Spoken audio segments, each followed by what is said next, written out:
गुरुर्ब्रह्मा गुरुर्विष्णुः गुरुर्देवो महेश्वरः गुरु साक्षात् परं ब्रह्मा तस्मै श्री गुरवे नमः तस्मै श्री गुरवे नमः वर्णानाम् अर्थसङ्घानां रसानां छन्दसामपि मङ्गलानां च कर्तारौ वन्दे वाणी विनायकौ भवानी शङ्करौ वन्दे श्रद्धा विश्वासरूपिणौ याभ्यां विना न पश्यन्ति सिद्धा स्वान्तस्तमीश्वरं वन्दे बोधमयं नित्यं गुरुं शङ्कररूपिणं यमाश्रितो हि वक्रोऽपि चन्द्रः सर्वत्र वन्द्यते सीतारामगुणग्राम पुण्यारण्यविहारिणौ वन्दे विशुद्धविज्ञानौ कवीश्वरकपीश्वरौ उद्भवस्थितिसंहार कारिणीं क्लेशहारिणीं सर्वश्रेयस्करीं सीतां नतोऽहं रामवल्लभां यन्मायावशवर्ति विश्वमखिलं ब्रह्मादिदेवासुरा यत्सत्त्वादमृषैव भाति सकलं रज्जौ यथा हिर्भ्रमः यत्पादप्लवमेकमेव हि भवां बोधे स्थितिर्षावतां वन्देऽहं तमशेषकारणपरं रामाख्यमीशं हरिं नानापुराणनिगमागमसम्मतं यद् रामायणे निगदितं क्वचिदन्यतोऽपि स्वान्तसुखाय तुलसी रघुनाथगाथा भाषा निबन्धमतिमञ्जुल मातनोति भाषा निबन्धमतिमञ्जुल मातनोति रामाय रामभद्राय रामचन्द्राय वेदसे रघुनाथाय नाथाय सीताया पतये नमः सीताया पतये नमः. We are in Adhyatma Ramayana, Balakand, chapter 2, and we are on the 11th verse, and we saw last week how Dasharath, who is the master of the 10 organs, master of the 5 sense perceptions and the 5 organs of action, he is feeling the lack of a progeny to whom he can hand over his kingdom. So he goes to the Guru Maharaj, Sage Vashishta. Who is Sage Vashishta? He is the mind-born son of Lord Brahmaji. And who is our Dasharath? Dasharath is none other than that Kashyap Muni, who is born again as Dasharath, Rishi Kashyap, who is born as Dasharatha, because he was given a boon along with his wife. And so here we see that the sage Vashishta then says that you go and invite humbly the sage Rishyashringa, to whom your daughter is married. He is the perfect person to perform this fire sacrifice in order to invoke the gods, by whose blessings you will accrue a son. And that's what he does. And then when the yajna is performed, when the fire sacrifice is performed, out of the fire at the right moment, the god of fire appears along with a bowl of sweet dish, payasam, and gives it to the king and says, give it to your queens. And therefore the king Dasharath, he gives it to Kausalya as well as Kekai. And Kausalya and Kekai, on other hand, give it, I think that will come now in the 11th and 12th verse, that part will come. So we had reached this point where he has given the pudding equally, the payasam equally to Kausalya, Queen Kausalya and Queen Kekai, the elder and the younger. And there is one in the middle who is called Sumitra. Apart from that, he has got another 349 wives. That story is different.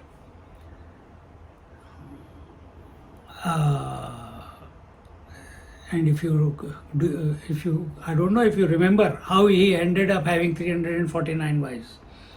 Because when Parshuram was going around the earth killing all the Kshatriyas, if at that time any Kshatriya is getting married or is doing some, probably it was getting married, then he will not kill them. So every time he heard that Parshuramji is coming, he got married. So 349 wives. That's how he had so many. He continued to survive the wrath of Parshuram. So now we continue with, one moment.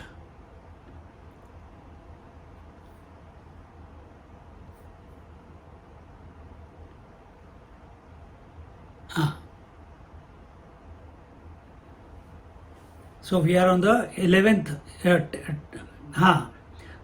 10th verse said, Vasishta Rishya Shungabhyam Anugnato Dadau Havihi Kausalyayai Sakaikeyai Adharmardham Prayatnataha. Now 11th and 12th verse. Tadha Sumitra Samprapta Jagrudhnu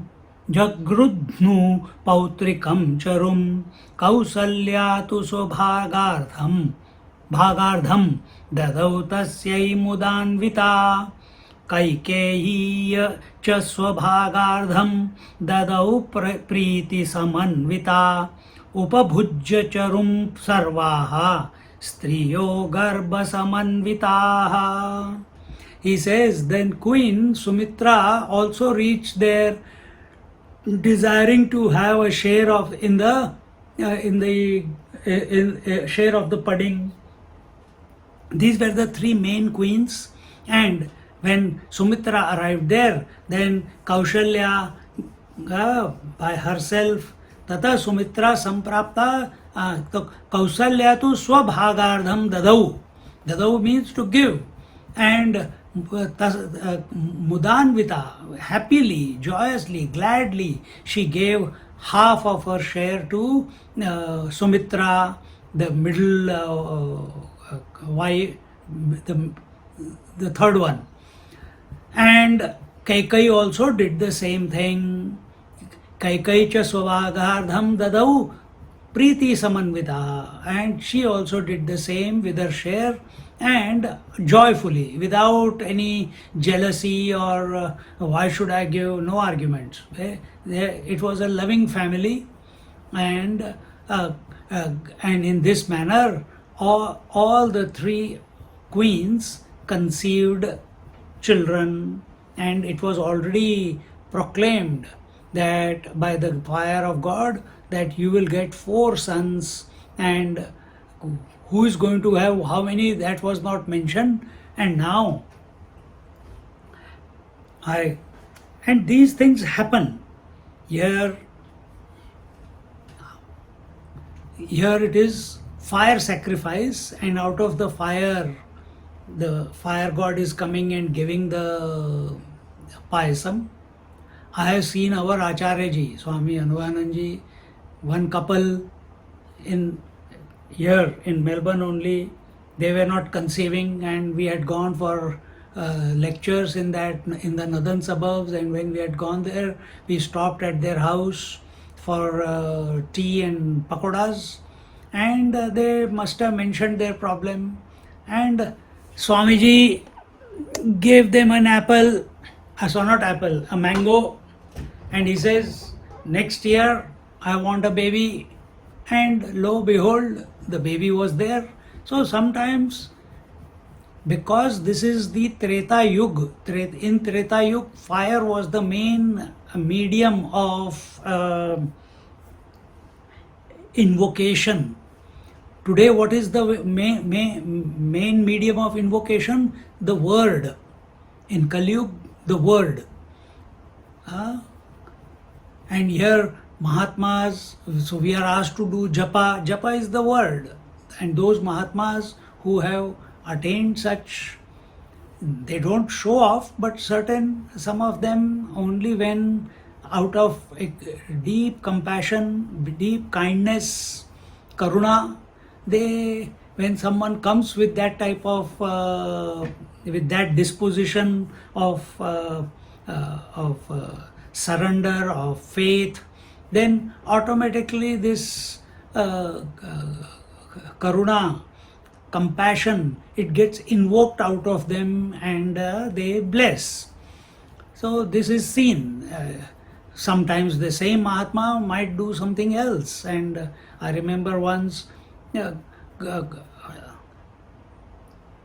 are many examples. You must have also read it many times. I don't want to go too much into these things, but so these three queens, where are we? In the 13th verse now. Devata ivare justaha swabhasa raja mandire dashame masi kausalya sushuve putramadbhutam madhumase site pakshe navamyam karkate shubhe punar vasvrukshas सहिते उच्चस्थे ग्रह पंचके मेषं पूषणि संप्राप्ते पुष्पवृष्टि समाकुले आविरासीत् जगन्नाथः परमात्मा सनातनः. The three queens began to look as a girl, a woman who is pregnant looks beautiful. So here they began to look as magnificent as gods or goddess due to their radiance in that royal palace. Devata iva rejustaha swabhasa raja mandire. In the palace, as if all the gods' effulgence was bestowed upon them. And why not? Because it is the Lord Himself who is going to be,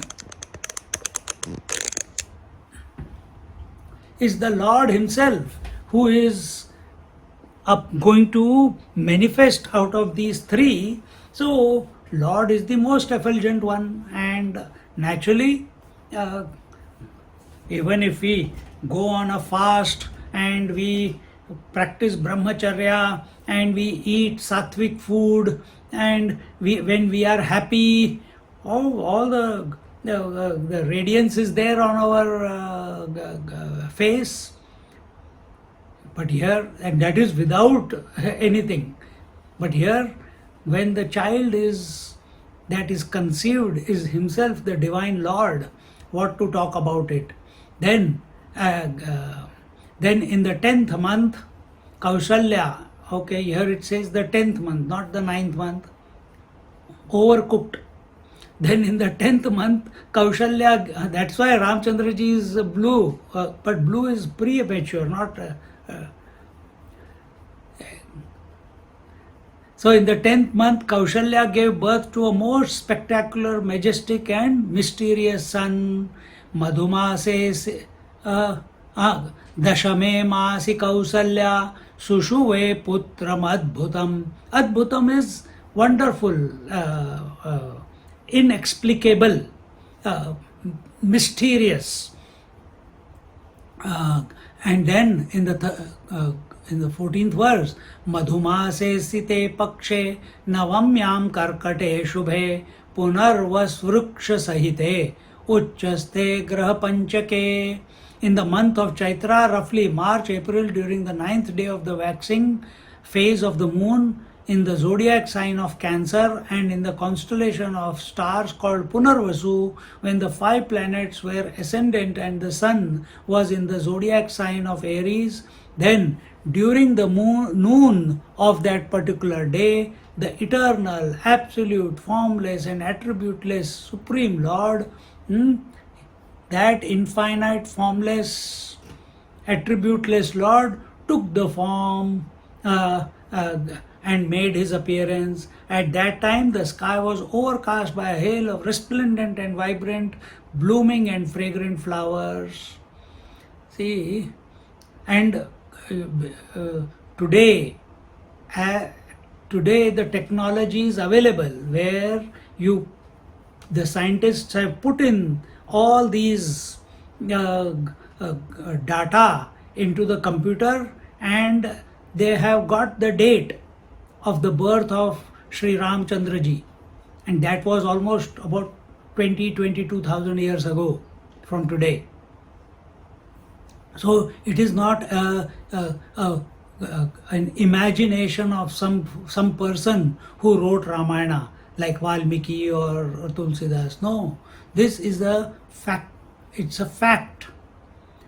And who are Sanatanis? Sanatana, those who follow Sanatana Dharma, we believe in the Upanishads, in the Vedas, in the Puranas, and in the historical fact. What are the historical fact? One is Sri Ramayana and the other is Sri Mahabharatam. So both are historical facts. They are not cock and bull stories concocted by some person out of his imagination. It is not so. And in this way, this was the auspicious moment of the birth of Sri Ramchandra ji. Bolo Siyavara Ramachandra ki Jai. Now, how does he look, the Lord? Now that he has come, it says, wait a minute, where are we? We'll read 16, 17 and 18. Nilotpaladalashyaamaha pītavāsāश्चतुर्भुजः जलजारुणनेत्रान्तः स्फुरित्कुण्डलमण्डितः सहस्रार्कप्रतीकाशः Kiriti कुञ्चितालकः शङ्खचक्रगदा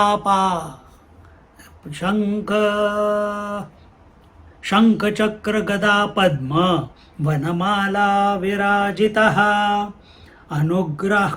अनुग्रहाख्य हृत्स्थेन्दु सूचकस्मितचन्द्रिकः करुणारससम्पूर्ण विशालोत्पललोचनः श्रीवत्सहारकेयूर नूपुरादिविभूषणः.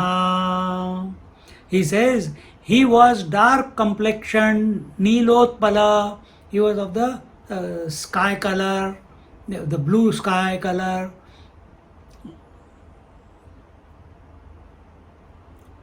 Like a blue lotus, wore a pitambar, pitavasas chaturbhujaha. He was wearing a pitambar and he had 4 arms and wearing. Now he was not wearing a dhoti like you see the Lord. He was covered in pitambar cloth.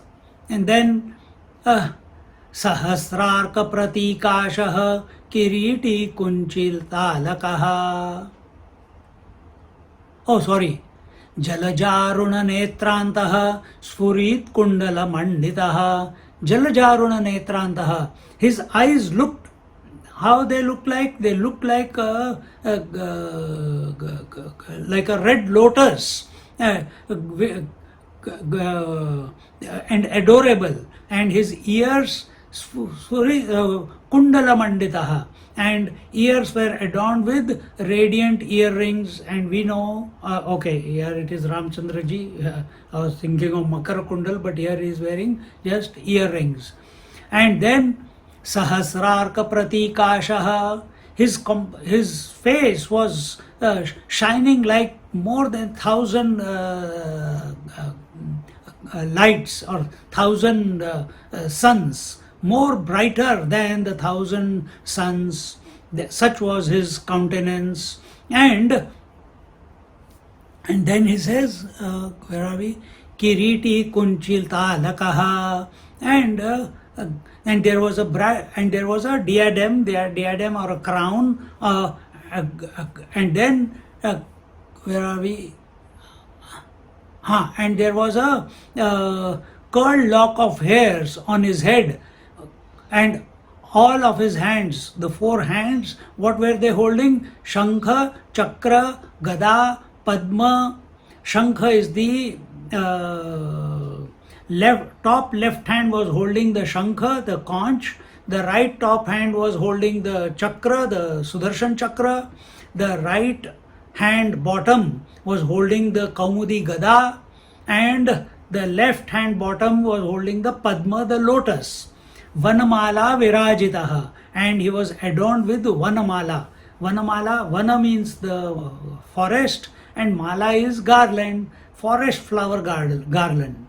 And what does this? Remember in Kathopanishad, those who are listening, in Kathopanishad, this one mala was given to Nachiket also by Lord of Death, and it represented the entire Prakriti. So he adorns the Prakriti on himself, but does not get affected, does not get enslaved by the Prakriti. Where are we? Anugrahara Vrtsthendu Suchakasmita Chandrikaha. And then the smile on his lotus-like face represent the pleasant moonlight emanating and spreading in all directions from the symbolic moon residing in his heart. And that is, the sweetness of his heart was spilling over in the form of his smile. And this is not true only about the Lord, it is true about every child, it is true about every being. The coolness of the heart, the joy in the heart, comes out and expresses on the face as the smile. Joy in the heart expresses as the smile on the face. And then Karuna Rasa Sampurna Vishalotpala Lochanaha. We saw that Srivatsahara Keyura Nupuradi Vibhushanaha. And his merciful and compassionate eyes were as large as the moon, and he was adorned by ornaments such as the footprint of sage Bhrigu and a garland on his chest. He also wore armlets, bracelets, and anklets on his body. Adi Keyura Nupuradi Vibhushana. These are all the anklets, armlets, etc.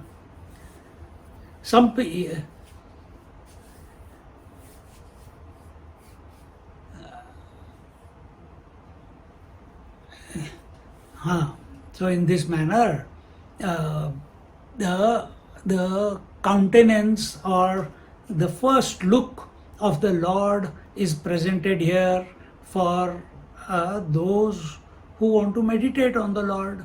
This is how he is, how he appears. Drishtva tam paramatmanam kausalya vismaya kula harshashru purna nayana natva pranjalirabravit. Remember, such a mysterious child. Who has given birth to a child with 4 arms and born with pitambar and crown and all the ornaments and mala and everything? So, Drishtva Tam Paramatmanam. Kausalya, she became flabbergasted. She was in wonderment. Vismayakula.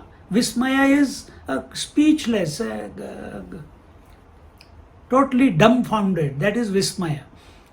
And about what? Drishtvatam Paramatmanam, having seen such a beautiful, magnificent Tam Paramatma, that Paramatma or that Lord manifested as her son, and thus Harsha Ashru Purna Nayana, and as a result of this vision in front of her of this Chaturbhuj Narayan, who is taken birth as her own son, she was Harsha, out of that joy and bliss, Ashrupurna, the tears started trickling from her ears. Natva Pranjalirabravit, and folding her hands, she said, the Lord has been born as a son to Kausalya. But what is she doing? She sees it's the Lord. She recognizes it is the Lord. And therefore, she's ready to touch his feet. She's ready to surrender. So, now let's see what transpires after that.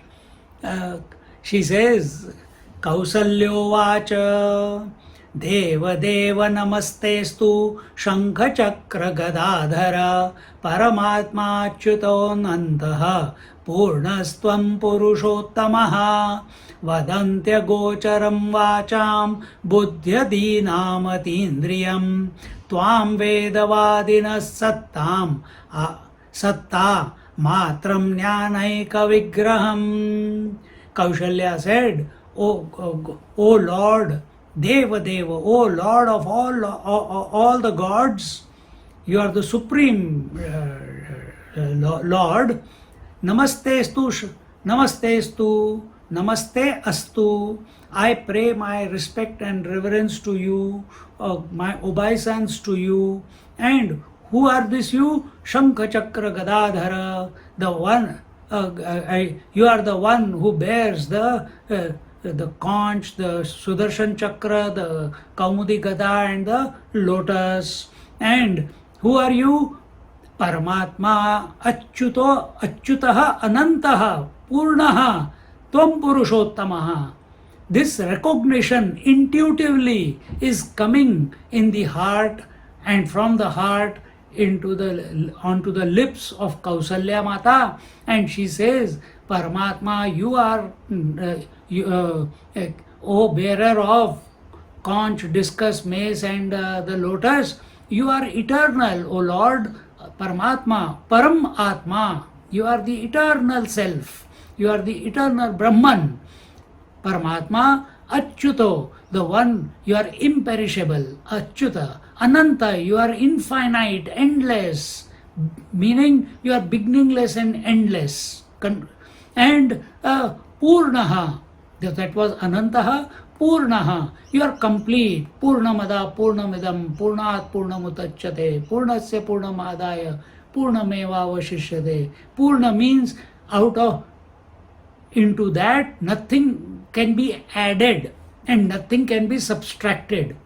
If something is taken out of the complete, what remains behind is still complete, and what is taken out is also complete. So if a wave is born out of the complete ocean, the ocean does not become less because so many waves have come out. And when the waves merge back into the ocean doesn't become more, it continues to be the same. And same way, you are Purna, you are ever complete, there is nothing short in you, there is nothing lacking in you, and therefore Tvam Purushottamaha, you are the supreme soul. Purusha Uttamaha. Uttama means the greatest, the bestest, good, better, best. We are talking about bestest. You are the bestest. Purusha means the person. You are the bestest person, meaning here the super soul or the supreme soul. You are the Purushottama. In Bhagavad Gita also we have seen the 15th chapter, Purushottama Yoga. The chapter begins with Urdha Mula Madashrakam Ashwatam Prahuravyayam. So there that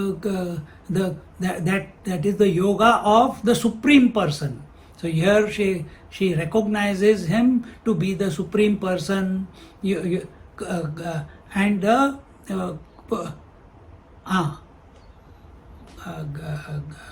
and then in the 21st verse, Vadantya gocharam vacham buddhyadinam atindriyam tvam vedavadinas satta matram jnanaika vigraham.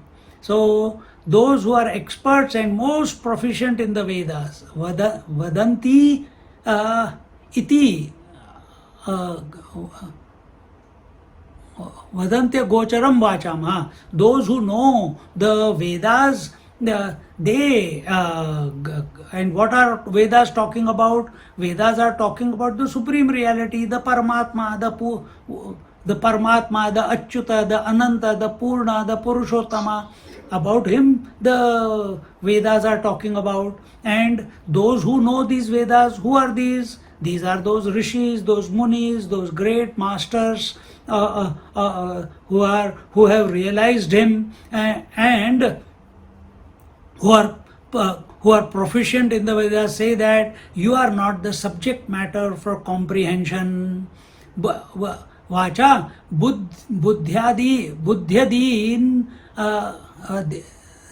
buddhyadinam atindriyam, that you are not a subject matter for indriyas, you are not a subject matter for mind and intellect. Meaning, yato vacho nivartante aprapya manasa saha. This Purushottama, this Paramatman, this Purna, this Ananta cannot be known through the sensory faculties nor by the mind and intellect. Meaning, it cannot be spoken of because he is beyond the words.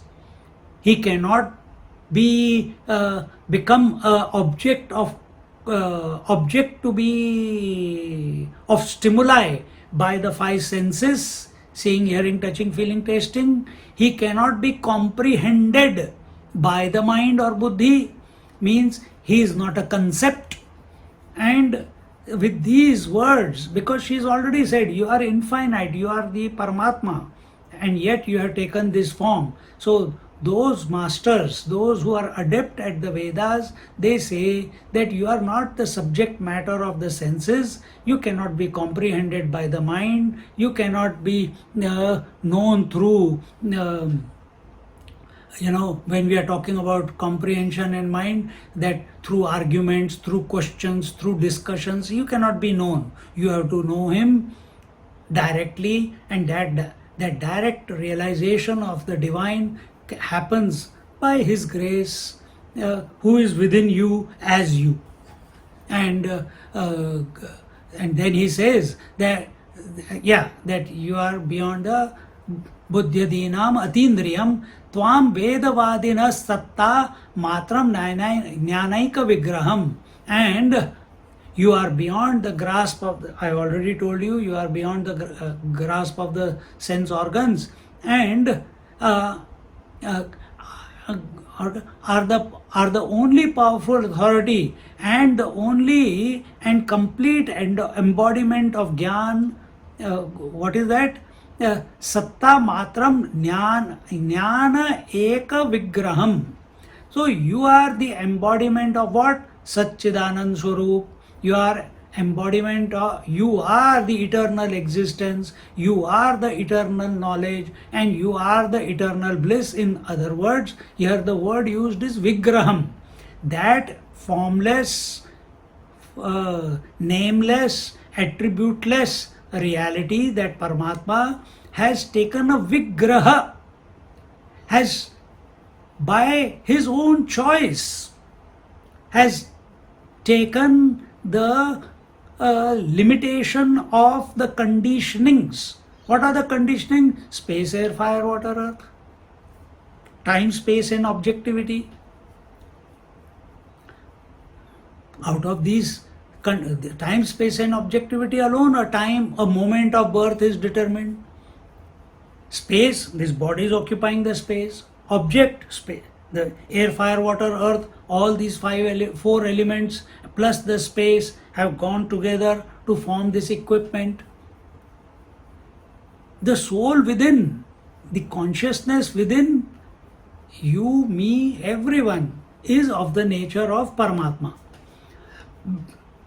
But somewhere we, out of our foolishness, out of our incomplete knowledge, we tend to somehow, for whatever reason, we are not going into why, we are looking at solution. So for some reason, for whatever reason, we find ourselves attached to this body, considering I am this body, I am this person. Now our journey through Adhyatma Ramayana is to come to this, to recognize that the conscious principle that is throbbing through this equipment is none other than Ram. And who is this Ram? It is the Chaturbhuj. Who is the Chaturbhuj? In essence, the Paramatman, the formless and the attributeless reality.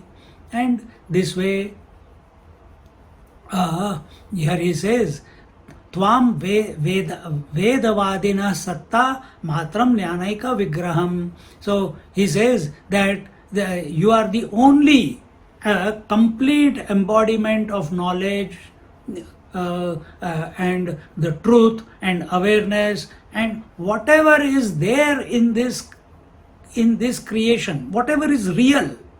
Whatever is real. Now, what is your understanding of whatever is real? Is the laptop real? Is the space, air, fire, water real? Is the time real? Is the universe real? Is the past, present, future real? Is the waking, dream, sleep real? Is the individuality real? Are the parents real? Are our children real? Is our body, breath, mind, intellect real?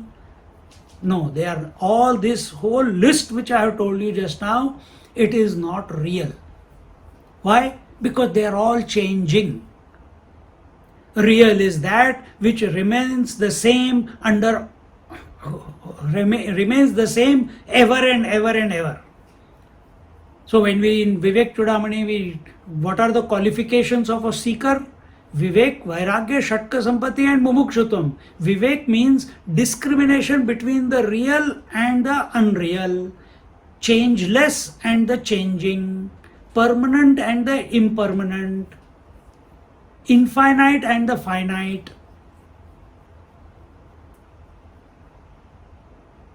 So now you discover.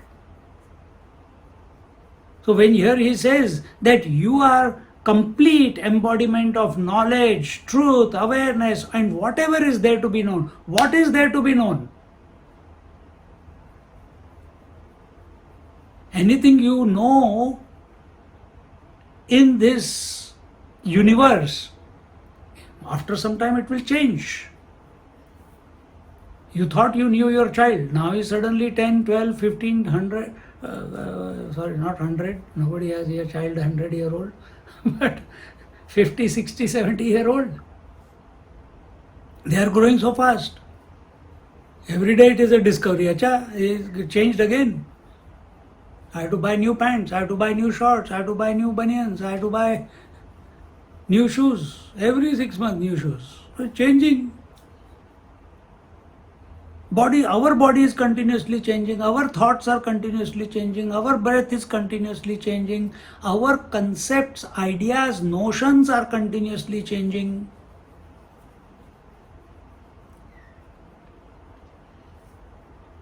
See? So that cannot be the real thing. So what is the real then? Real is that which is the foundation. Real is that which is the constant. Real is that which is the substratum. What is on the ocean you see changing waves. What is the real when you look at ocean, at the waves? The water is real. The waves can come and go. The names and forms in this world continuously on a daily basis, they are coming and going.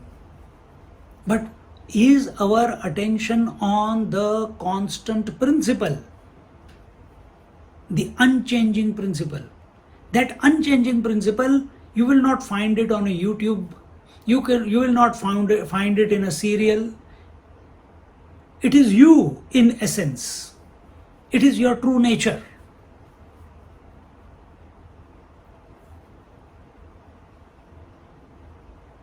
And when we are approaching this Adhyatma Ramayana, that is where our attention has to be. That supreme reality, the formless, attributeless reality, alone appears as the totality, the infinite waters, formless, boundaryless waters. They appear as ocean, the totality. And in the ocean, the waves, the individuality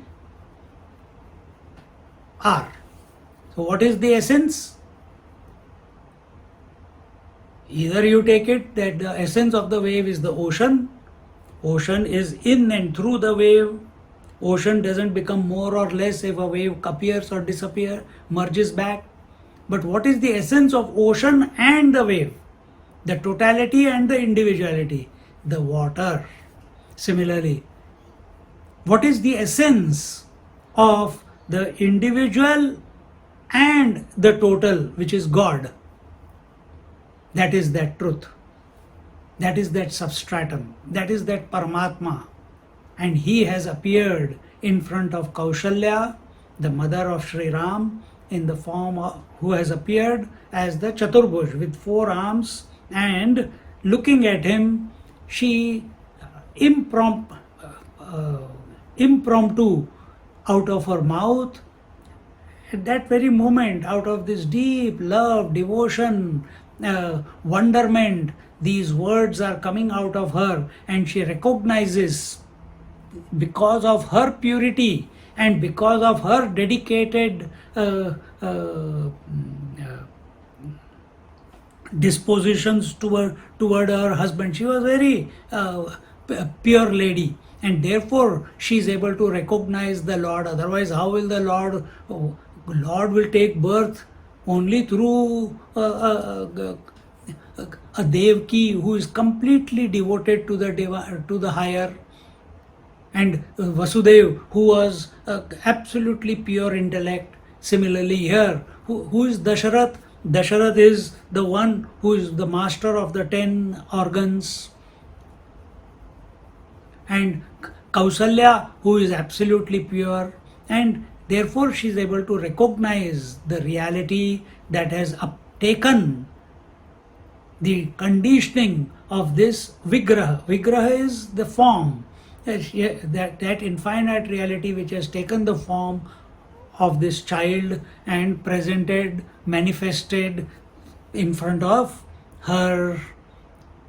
And then she continues the prayer. She says, Tvameva Mayaya Vishwam Surjasya Vasihamsi Cha Satvadi Guna Sanyuktaha Turyaveva Malah Sada Karoshi Vana Karta Tvam Gacchasi Vana Gacchasi Shrunoshi Na Shrunoshi Va Pashyasi Vana Pashyasi. How beautifully she says. She says she's singing the glory of the Lord, because naturally the mother of the Lord is having this wisdom to recognize. She says, Tvameva Mayaya Vishwam Srujasya Vasihamsi Cha.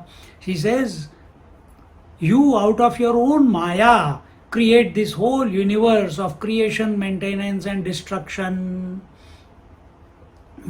And Satvadi Guna Sanyuktaha. And how do you create this universe? Through your Trigunatmika Maya. And who are these? Sattvadi Guna. Sattva, the quality of purity. Rajas, it is the dynamism. And Tamas, it is the inertia. And even though you are invoking these three potentialities through your Maya, through your potency, you remain untouched by your Maya. Turya eva malah sada, you ever remain in the Turya avastha. So which is the Turya avastha? Jagrat, Swapna, Sushupti, and the fourth one is the Turya avastha. If I ask you the question, yesterday, did you go through the three experiences of, do you know that you were awake yesterday? That means you had the waking experiences. Did you have a dream experience? Yes, maybe not, but I can't remember. But yes, usually I have. Did you go to sleep yesterday? Yes, I had a deep sleep experience. Who knows this?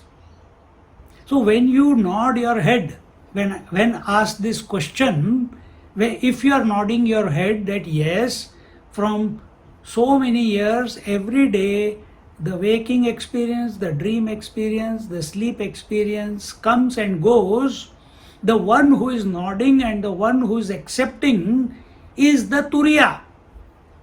It cannot be the waker. Because waker has got no entry into the dream and deep sleep. He has to vanish. Only then dream begins. The waker has to dissolve. Only then the sleep begins. And so also is the case of other two. So who is saying yes right now? It is the Turiya Tattva. It is that infinite. That is your true nature. And this is what our Kausalya Mata is recognizing when she is looking at this divine child who is born to her. And what are these sattvic qualities? They are the noble qualities, virtues, characters, righteousness. What are the dynamic qualities, rajas qualities, which produce worldly desires, passions, vices, etc. And tamasic qualities, base, mean, lowly qualities, ignorance, delusion, darkness, pervertedness, etc. And what is this Turiya state? Turiya state is the untouched one. The Turiya state is the transcendental state. The Turiya state is beyond these three. When we talk about Vaikhari, Madhyama, Pashyanti, Para, Vaikhari represents the waking, Madhyama represents the dream,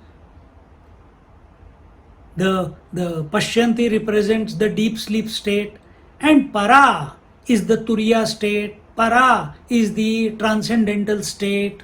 So here she says that the fourth state, the Turiya state of consciousness, and what does it, and what is it?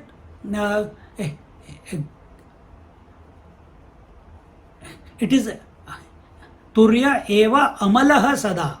It is without any dirt, without any corruption. It is free of, and what is the corruption? Corruption is of sattva, rajas, tamas.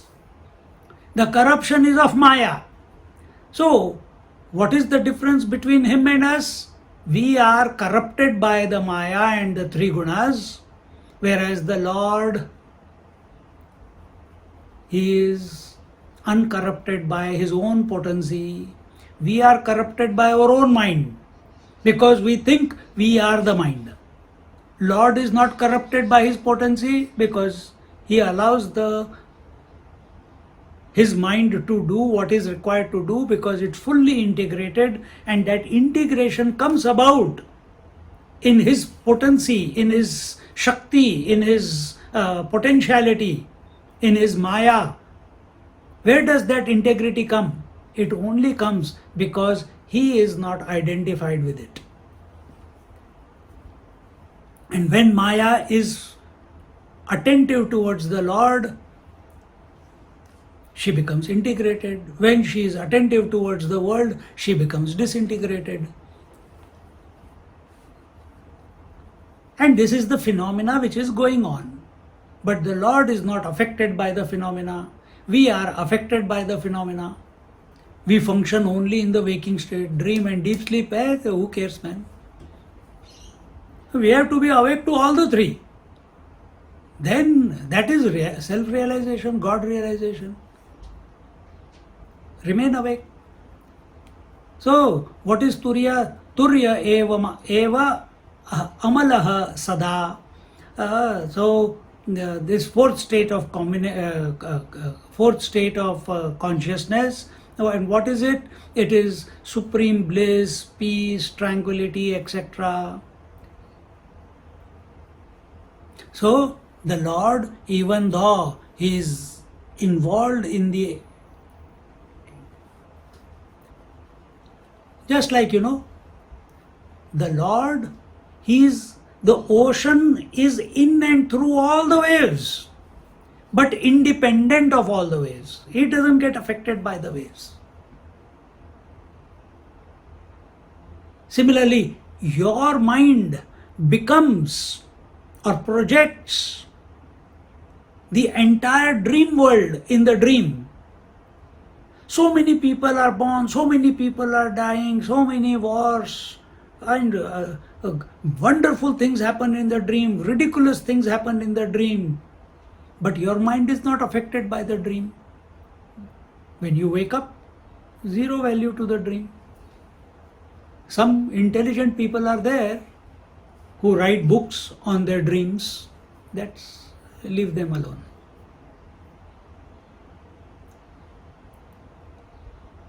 Healthy mind is the one on waking up gives zero value to the dream. This is your experience, daily experience.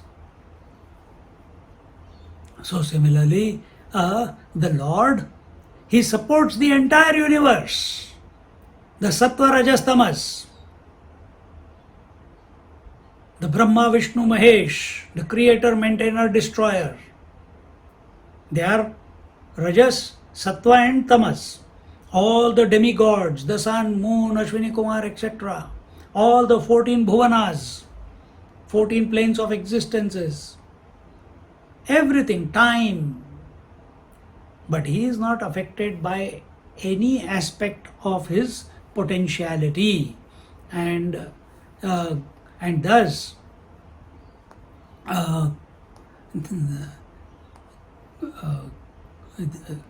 again, if you read the 9th chapter of Bhagavad Gita, 4th and 5th verse, I got it here. It says that the Lord says, the whole universe is in me, I am in the whole universe. Neither the universe is in me, nor I am in the universe.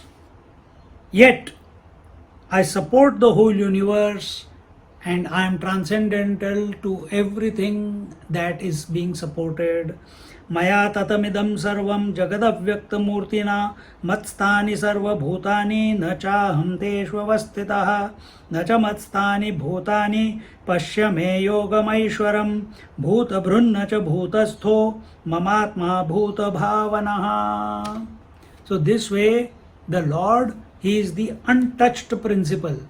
Exactly the same way. Adhyatma Ramayana, you in essence, the spirit, the consciousness that you are, the Atman that you are, the self that you are, is the untouched one. Because you have got identified with the parents, I am the son. Because you have got identified with time, I am so many years old. Because you have got identified with the body, I am getting old and diseased.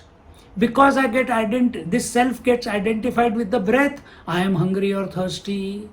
Because it gets identified with the mind, I have likes and dislikes, joys and sorrows.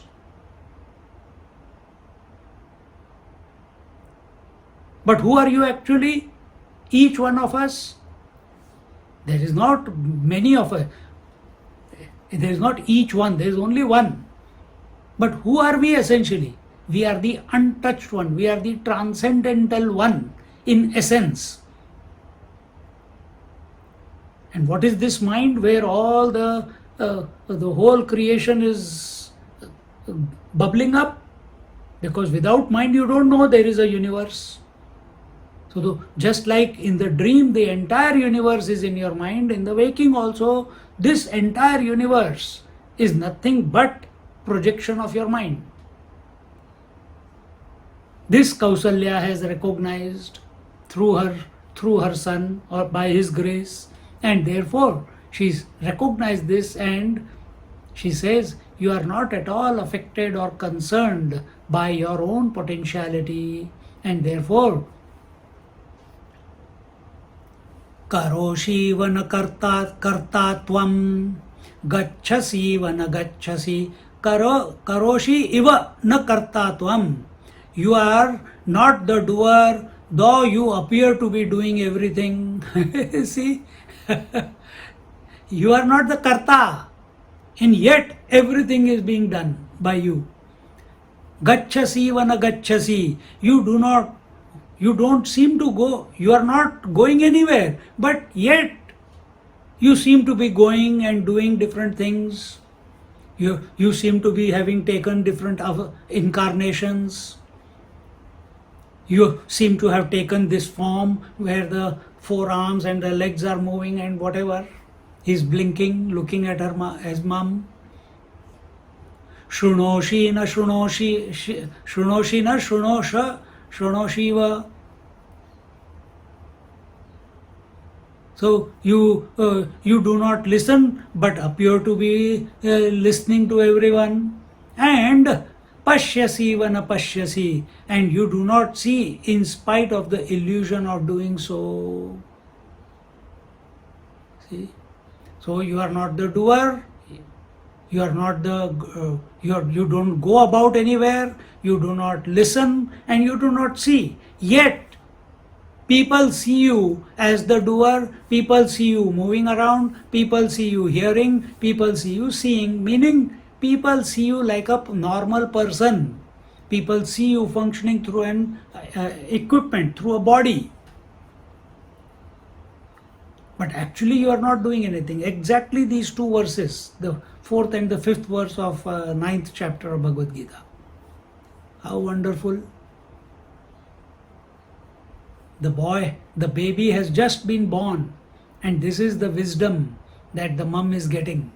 The Mother Kausalya is getting as a result. She continues in that vein, aprano yamana shuddha ityadi shrutirabravit samas sarveshu bhuteshu tishtannapi na lakshase अज्ञानध्वांत चित्तानां व्यक्त एव सुमेधसां जठरे तव दृश्यन्ते ब्रह्मांडा परमाणवः. One more. त्वं ममोदर सम्भूत इति लोकान् विडम्बसे भक्तेषु पारवश्यं ते दृष्टं मेद्य रघुत्तमा. He says, where are we? 24th.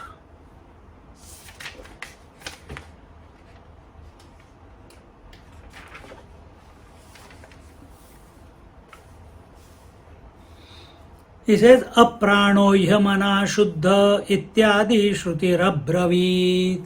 Even the Vedas speak. Shruti is Veda. Shruti is not here listening. Shruti, remember, Shruti, Smriti, Itihas, and the words of the Santavachan. So Shruti is that which is heard. What is that which is worthy of hearing? That which was revealed. That which is revealed. And that revelation is only by way of sound,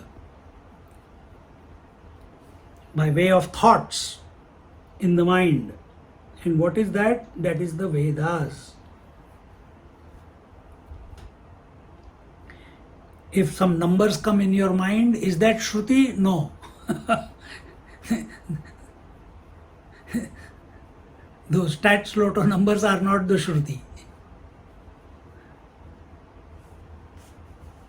So, So she says, what do the Shruti says? Shruti says, aprano yamana shuddha ityadi Shruti abravit. Shruti says that you are without life, you are without mind, you are without intellect, and therefore you are most pure. See?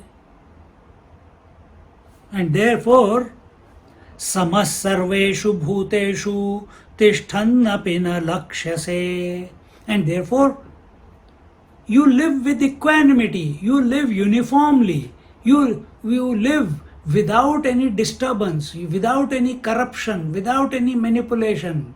In positively speaking, you live with complete integrity, you live with complete uniformity, you live with complete equanimity and awareness. See, this is if Lord is living like that in his manifestation and he is in our heart, that is what must exhibit out of us also. That is what we must strive for also. Remain equanimous, remain aware under all sets of conditions that life is presenting us or taking us through. And what is this?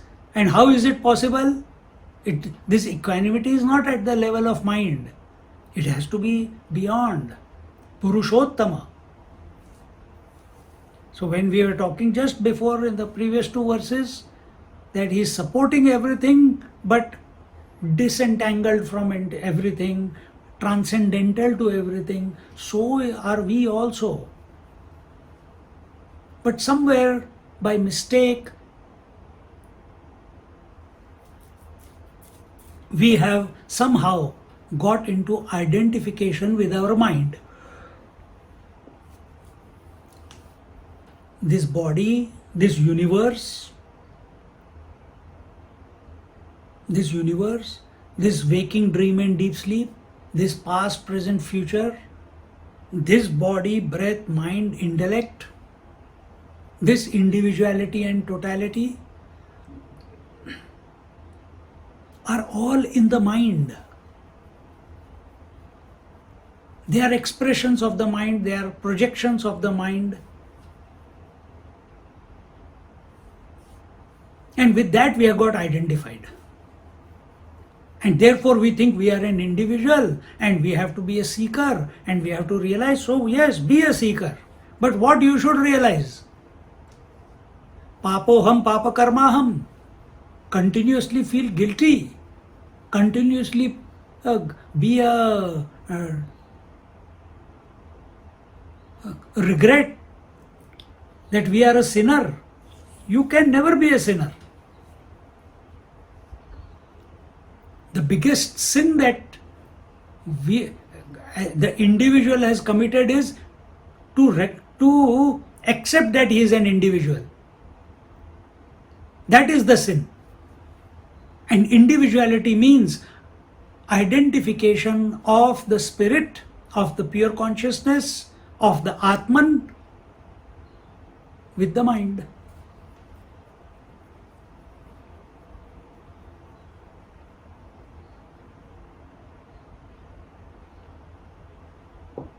Don't identify.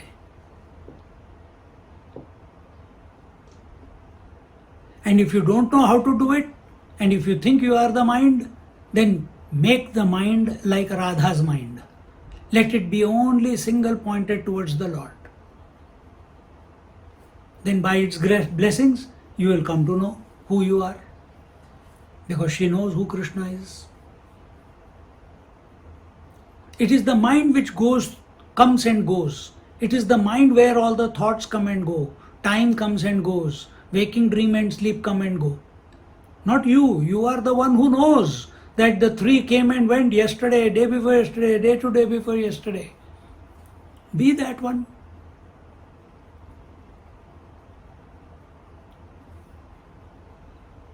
But it is our notions, our convictions, which are incomplete, and therefore we keep falling into the same loop of misery, same loop of waking, dream, deep sleep, never able to be the transcendental one, that which is our natural state.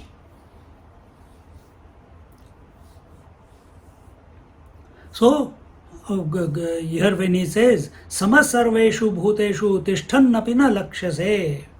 So you are uniform, you live with away. And here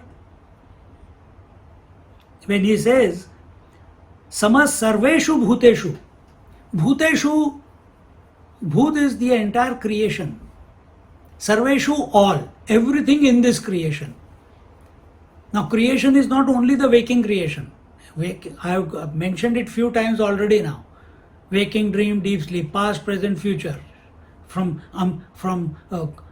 microcosmic to macrocosmic. From individual to total. All this is creation. And how do you express uniformly in and through, sarveshu bhuteshu, in and through the entire creation without getting affected by the creation? And how do you do that?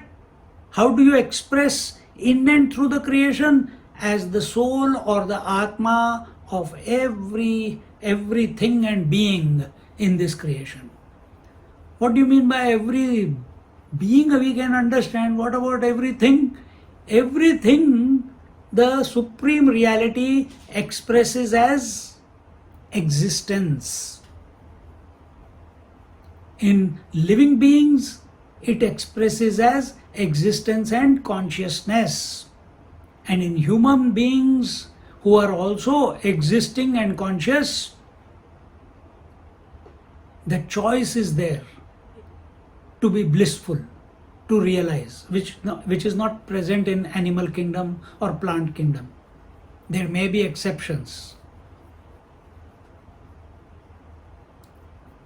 See? So you are uniformly in all the creatures as the soul, but you are not perceived. Nobody can see you. Nobody can. You are not visible to the physical eye. You cannot be experienced. You cannot be realized. We use the word realization. Who is using the word realization? The mind. So you are beyond perceptions, you are beyond experience, you are beyond realization. Can the wave realize? Can the wave see the water? Infinite water? No. Can the wave experience the water? No, it is already the water. Can the wave realize the water? No, it is already the water. So how does wave look at itself? Even though the wave is water, but the wave looks at itself as the form of wave. So how do you look at yourself? You look at yourself as this form. And what are we in essence? We are in essence that infinite reality. That infinite reality itself is the material cause of the entire creation, is the efficient cause. So it is the soul or the Atman of the entire creation, and the material out of which the entire creation is made is also nothing but that pure consciousness. Please put your audio off. Is also that entire creation. But we have become crystallized in our identification.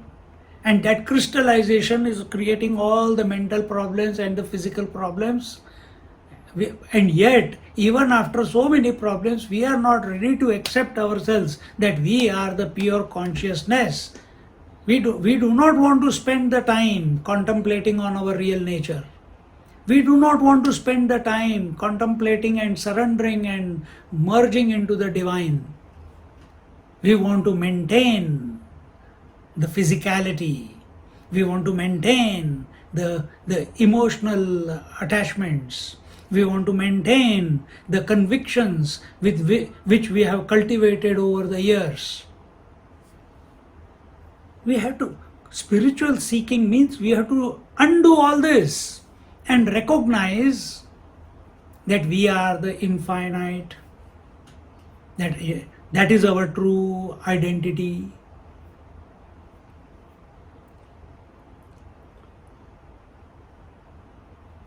See? Just as the gold, you cannot wear gold. How will you wear gold bricks or gold nuggets? How will you wear them? But when that gold brick is made into an ornament, then you can adorn yourself, then it becomes useful. Then you can put a ring, you can put a bracelet, you can put a necklace. You can adorn, you can have a relationship with it. Same way. But what is it? What is that ornament? It is nothing but that gold, infinite gold. So why are you calling it ornament? Because your attention is not on the gold, your attention is on the form of the gold. Similarly, where is your attention? Your attention is on your form. Where is your attention when you see Hanuman or Krishna or Kausalya is looking at the Chaturbhuj baby in front of her, the four-armed baby in front of her? Her attention is on the form, but her eyes are seeing the form, but her heart spontaneously, intuitively, by the grace of the divine, is able to recognize the infinite behind the form. It is able to recognize, or she is giving words to that which is beyond words, but has expressed through conditionings in front of her. See?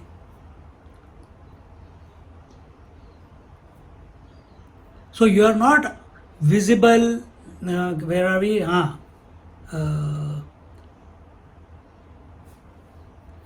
अज्ञानध्वांत चित्तानां व्यक्त एव सुमेधसां जठरे तव दृश्यन्ते ब्रह्मांडा परमाणवः. That you are not visible, you are not perceivable, you are not experienceable, you are not realizable.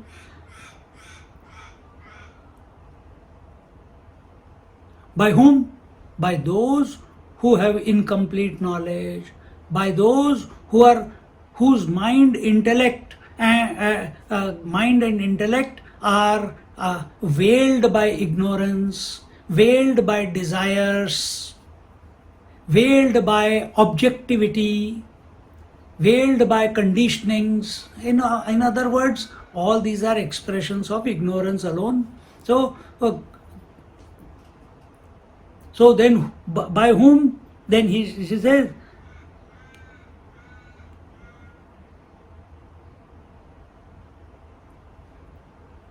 then who can realize you? Who can come to know you?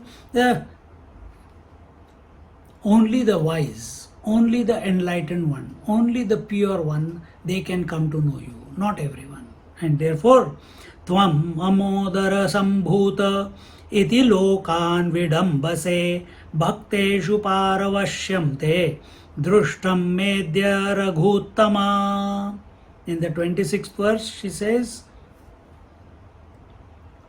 that, O Lord, now even more, lokam vidamba, that many universes appear within you like atoms in your stomach. For us, universe is so huge, but it is a tiny speck in his abdomen, in his womb, in his stomach. That is inside you, in other words.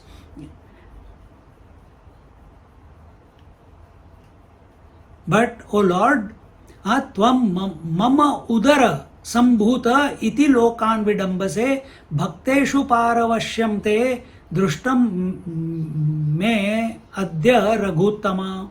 But Tvam mama udara, But by your grace, O Lord, you have appeared, you have manifested through my womb.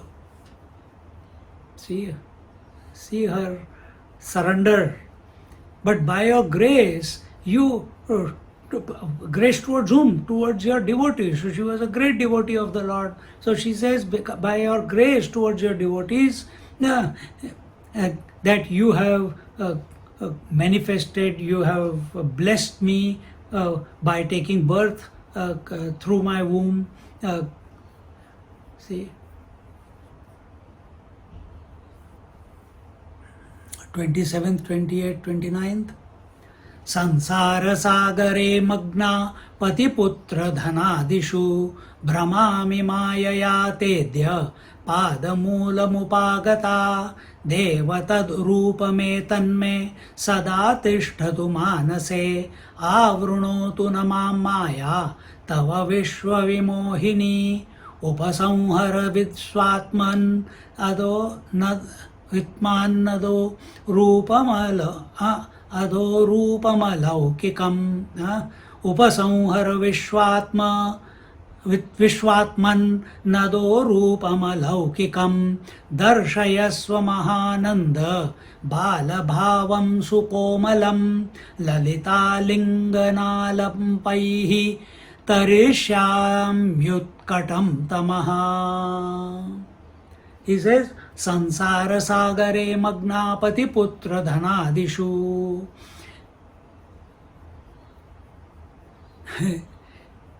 She is realizing Kausalya Mata, the mother of Sri Ram, at this moment when this flurry of stuti, this recognition through these words is happening out of her intuitively, she is realizing her essential nature. She says, Sansara Sagare Magna. Magna means to revel. Patiputra Dhanadishu. So, I was in this ocean of samsara, ocean of the world, ocean of the ephemeral world. I was reveling in. And what is this world?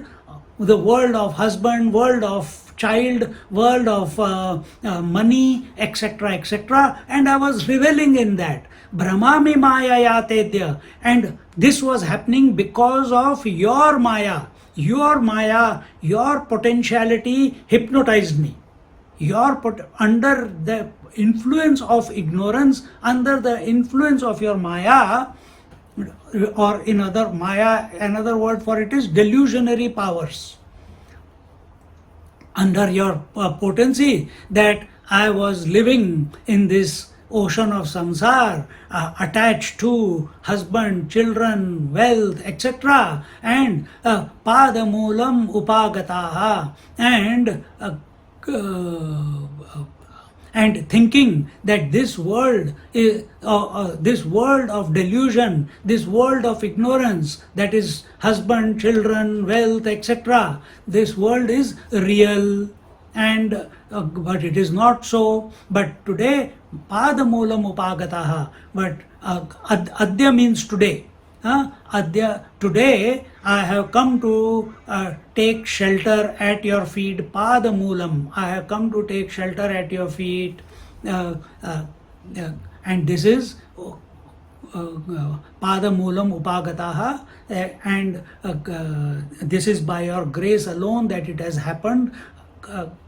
And it is my I feel blessed. It is my great fortune that you have blessed me, that I am able to recognize that, or that I have come to your holy feet. 28th. देवत्वद्रूपमे तन्मे सदा तिष्ठतु मानसे आवृणोतु न मां माया तव विश्वविमोहिनी. O Lord, Vishwavimohini, your Maya, who is the enchantress of the whole universe, your Maya, who is the enchantress of the whole universe, and she is and who is she? She is enchantress, she is beautiful, she is attractive, she is charming, she is and and she is all, and she always remains in my heart, and bless me that your Maya. See, avruna means the deluding power. Avruna comes from avarana. Avarana is veiling. Veiling is this Maya. So she says that let this delusionary powers, let this Maya, let this Maya, which keeps the world going around, which keeps the world ignorant, let it not affect me, let it not influence me, because she told before, because padamoola mupagataha, because I have come to take shelter at your feet. See how beautiful.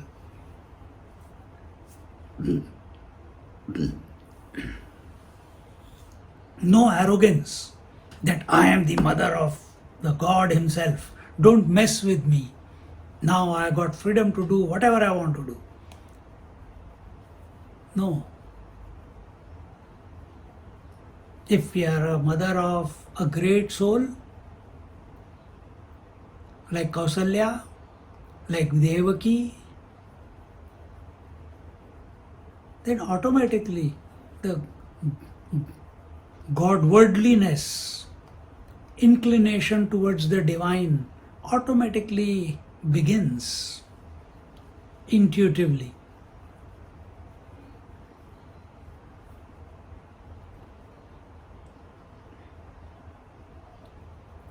Then she's not concluded yet. She says in the 29th verse, Upasamhara, conclusively, Upasamhara Vishwatman Nado Rupam Alaukikam Darshayasva Mahananda Balabhavam Sukomalam. So she says, oh, oh Lord, the prayer continues. She says, please bring an end to this supernatural, worldly, strange, mysterious image of yours. Now she wants the Matrutvata is expressing through her. The Lord has manifested. There is a child in front of her. She wants to cuddle. She wants to suckle. She wants to play. She wants to hug the child. She wants to enjoy the motherhood. See, similar prayer was there with Devaki also when Lord was born. Lord Krishna was born.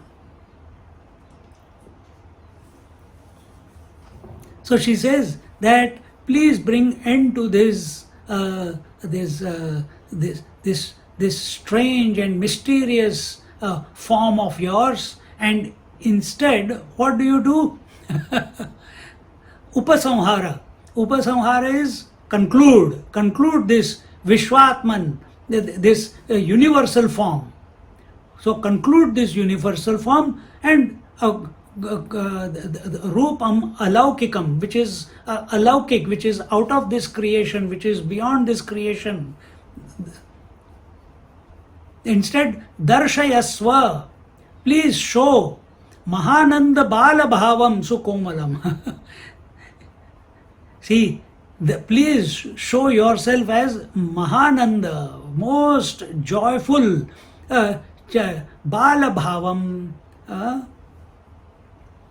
Instead, show the most pleasing, joy-giving, Mahananda form, Bala, form of a child, Bala Bhavam, Sukomalam. Komalam is what do you call? Pleasant. Sukomalam is very pleasant. And in this way, form of yours, and Lalita linganalapaihi tarishyam yutkatam tamaha. And by whose happy and cheerful embrace and childish talks and suckling and taking care of that baby form of yours, what does she say? She says, Tarishyam utkatam tamaha. I will cross the tarishyamaha. I'll swim across, or I will cross utkatam tamaha. Tamaha is darkness. Darkness is ignorance. Ignorance is this world. This world is husband, children, wealth, etc., etc. Nothing wrong to have a husband, to have a wife, to have children, to have wealth. Nothing wrong.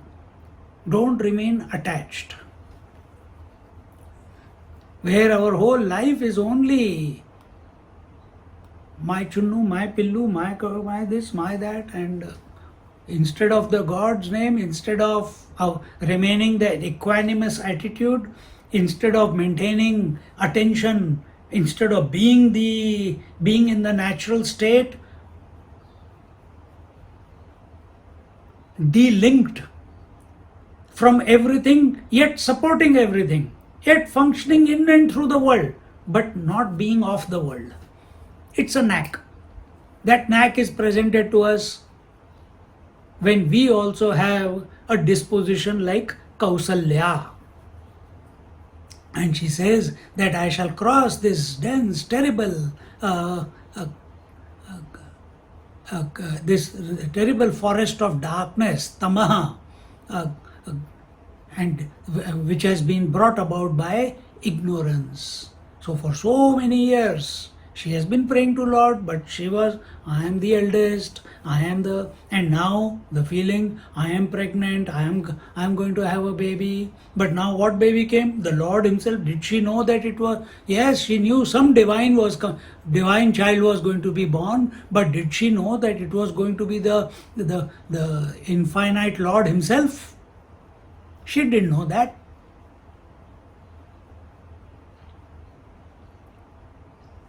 Only Dasharath Maharaj knew that. And even if she knew, she has no experience of it. Now that she is experiencing this whole flurry of prayer, spontaneously is coming out of her mouth, and she doesn't want to go back to being the ignorant one. Do we have this feeling when we come to a satsang? Do we have this feeling when we listen to any Mahatma? Do we have this feeling when we come across a live master, living master? Do we have these type of feelings? That, oh Lord, oh Master, oh great Master, oh Mama, oh Guru Maharaj.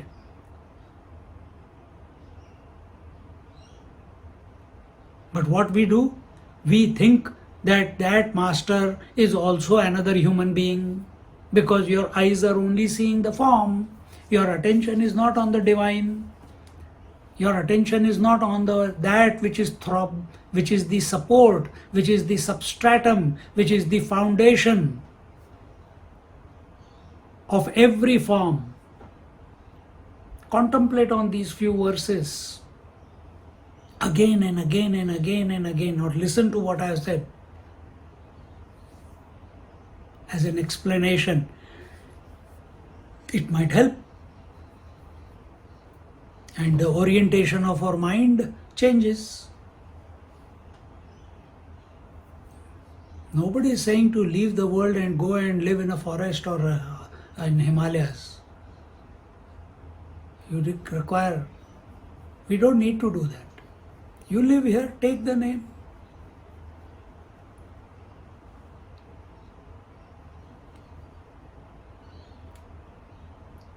So in this way, let's chant this prayer once again from 20th verse till 29th verse. And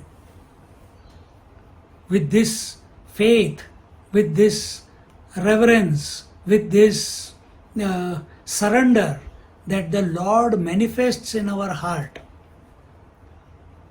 even as we are chanting these verses, and what will be the result of it? That we live in this world, but we don't get caught up by this world. We support this world, but we do not get entangled in this world. Instead,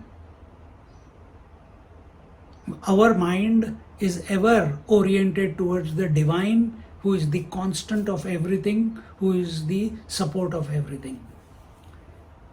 Kausalyovacha Devadeva Namastestu Shankha Gadadhara Paramatma Achyutonantaha Purnastvam Purushottamaha Vadantya Gocharam Vacham Buddhyadinam Atindriyam Tvam Vedavadinas Satta Matram Jnanaika Vigraham Tvameva Mayaya Vishwam Srujasya Vasihansi Cha Satvadi Gunasanyuktaha Turya Eva Malah Sada Karoshiva na kartatvam Gacchasiva na gacchasi Shrunoshi na shrunoshiva Pashyasiva na pashyasi Aprano yamanah shuddha Ityadi shrutirabravit Samah sarveshu bhuteshu Tishtannapi na lakshase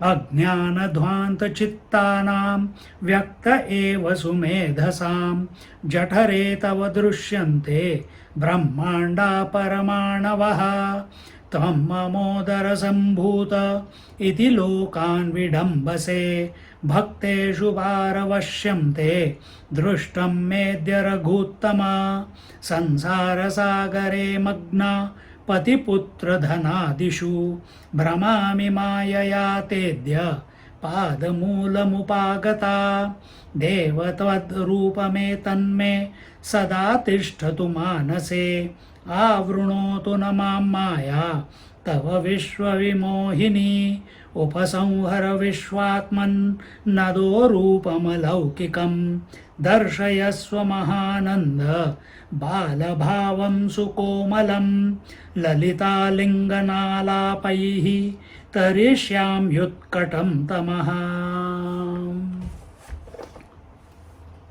While chanting, one more thought came. Dasharath and Kausalya are within us. They are not outside. They are not in the past. They are at this very present moment. They are, because the whole universe is within us, past, present, future. So they are within us. So who are you? If you want Ramchandra, if Dasharath and Kausalya have become the parents, have been blessed by the birth of Sri Ram, what is the basic requirement that you must have in order for Sri Ram to manifest in your heart, for that divine reality to manifest, which is essentially you, but that formless one you cannot interact. So as the Lord in your heart, how? You have to be Dasharatha. So we are made up of two. We are there is the Purusha Tattva and the Stri Tattva. There is the male and female in each one of us. The yin and the yang, the right brain and the left brain. The logic is usually the male, and the emotion is usually the bhakti is usually the female. So Dasharatha is the male side, Kausalya is the female side, left brain and right brain. So when you feel, I have to do something, I have to control something, I have to be strong, I have to invoke the bell, what do? You control your 10 organs of action. When your organs of actions are controlled, they are not leaking out there in the world. They are not at the mercy of the stimuli. When senses, your organs of action get into activity, sometimes unwanted activity. The senses also, you're there everywhere. So we are in complete mastery over our these 10, I'll repeat, 5 organs of action: speech, hands, legs, genitals, and anus. This is how we interact with the world, and we take in the world through the 5 organs of knowledge or perception: seeing, hearing, touching, feeling, tasting. These 10.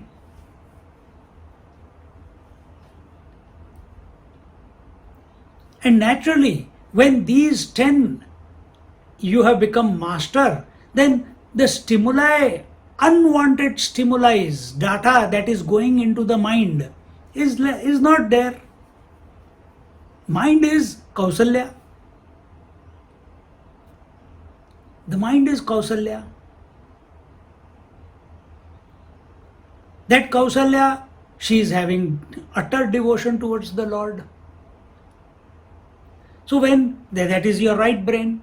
So when left brain and right brain, when they come together in synchronization,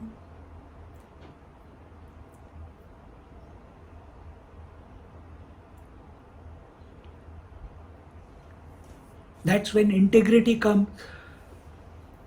That's when Sushumna opens up.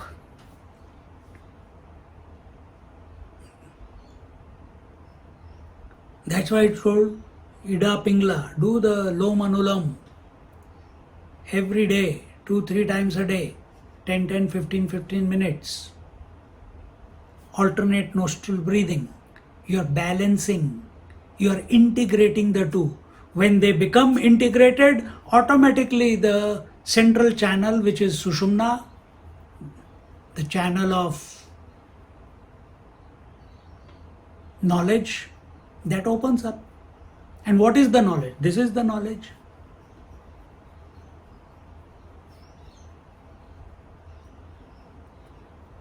See?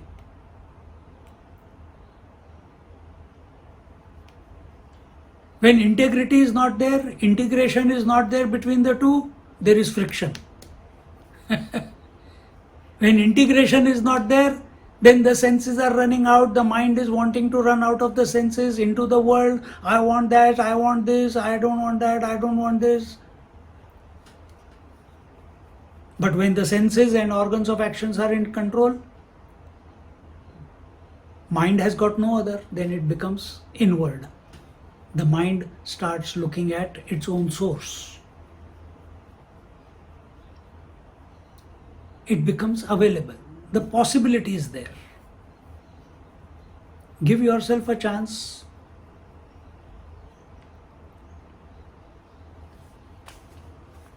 Now, after making this impromptu prayer in front of the Chaturbhuj Lord, who has manifested in front of her through her womb in the divine form, and wanting to cuddle, embrace the newly born child, but unable to do so because she sees it is the infinite Lord. She has that vision. So she requests, please grace me with a form which I can interact with. Otherwise, how funny it will be. Child is born, from birth only the mother is touching the feet of the child and singing these mantras again and again, day in and day out. She will not enjoy the motherhood. She will not enjoy scolding the child. She will not enjoy spoiling the child. She will not enjoy making the child go to sleep, and so on. So she wants to enjoy all that. And therefore, and she also recognizes that she doesn't want to be caught up in the world anymore. And with this prayer, when this prayer is made,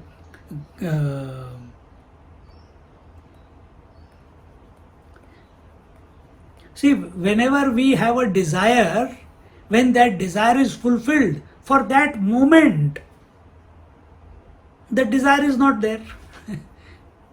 So if I have a desire to drink, I'm thirsty, I have a desire for water and I drink water. The moment I drink water, the desire for water is gone. She says that when I embrace you as my own child, when I cuddle you as my own child, when I spoil you as my own child or embrace you as my own child, at that moment, my desire for the whole world will go away. What a wonderful connection. This is positive thinking. See? That I'll be free of all darkness because I'm embracing the Purushottama. I'm embracing the divine himself who has manifested as this form.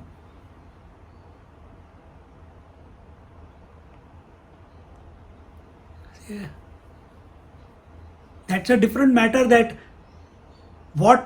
she has seen the Lord as the divine Lord. She'll forget that after this. By the Lord's Maya, she'll forget it. Because if she keeps remembering it is the divine Lord, she will never be able to interact with Sri Ram as her own child. She'll keep looking at God.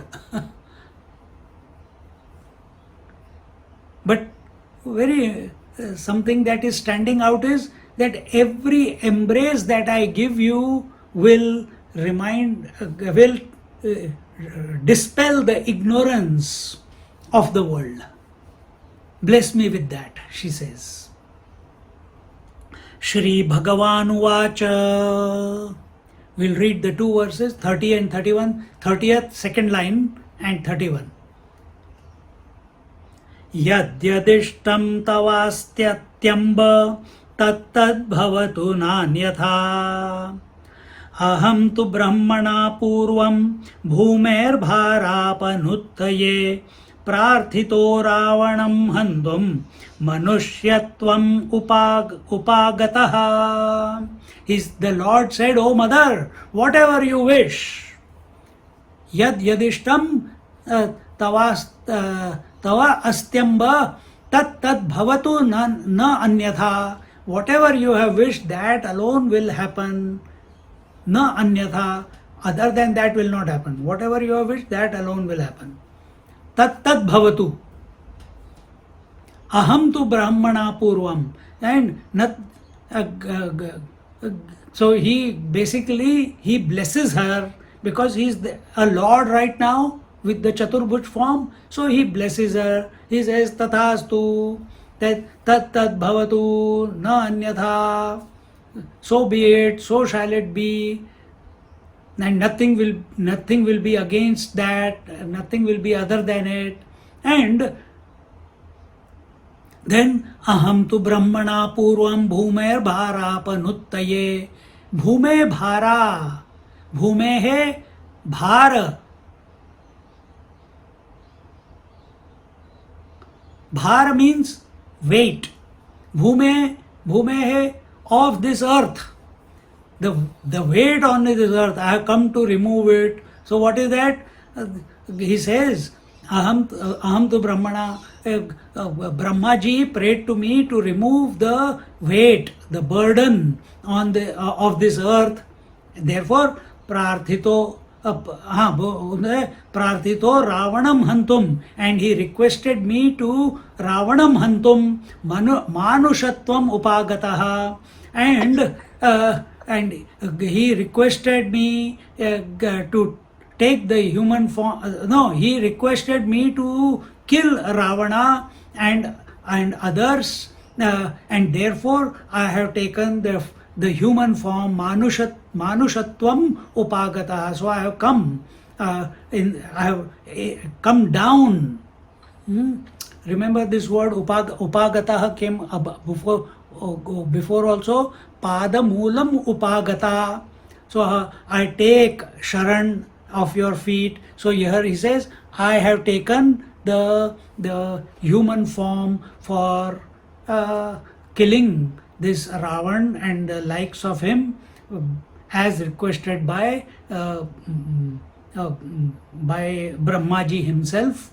because Ravana has become a burden on this earth.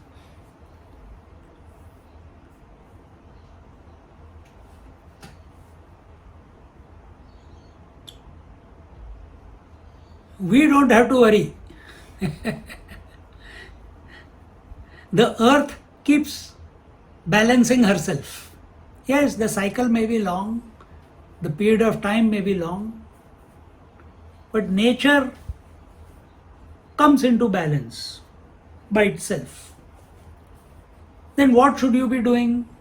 Should you be worrying about the nature? Should you be worrying about the world? Should you be worrying about the people? No, you worry about your surrender to the Lord in your heart. You worry about that.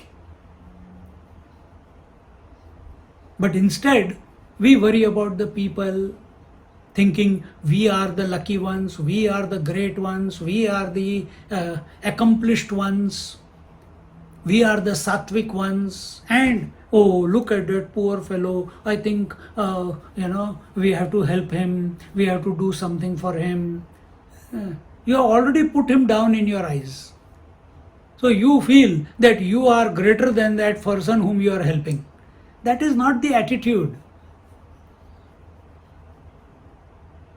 Every wave is the same for the ocean, because it's not other than the ocean.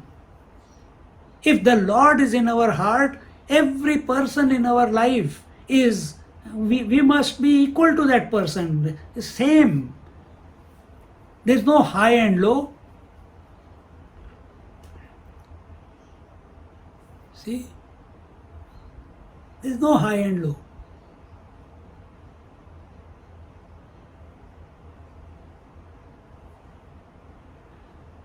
So as a seeker, we are all human beings here right now. Ramchandra ji is also saying that I have incarnated as a human on the earth to kill Ravana. He is also a human. You are also a human. So where is the difference? How come he became so great? Oh, it is the Lord who has taken birth in that human form. So is in us also. You, me and everyone. But we choose not to remain aware of that divinity, which is the substratum, which is the foundation of this human birth, of this human body. Instead, we are identified with this body and therefore ego. We are identified, we are attached with this body as I. The Lord, He is not identified with the body as I. He knows He is all that there is. Brahmaji is also a part of Him only. The Leela has to go on. But are we performing the Leela, or are we too serious about life? Oh, what will happen now the war is starting? What will happen if the COVID is there? What will happen if interest rates go up? What will happen if the groceries become expensive? What will happen if the disease comes? What will happen when I get old? What will happen? Blah, blah. Always worrying about the future only. Live in the present, first thing. And in the present, remain aware of the conscious principle, the conscious throb, the divine throb, which is inherent. You cannot escape from it because you are it. But instead, my chunnu, my punnu, my kallu, my bindi, my doggy, my memories, my photos, my grandchildren, my children, my wealth, only living for survival, only living for attachment.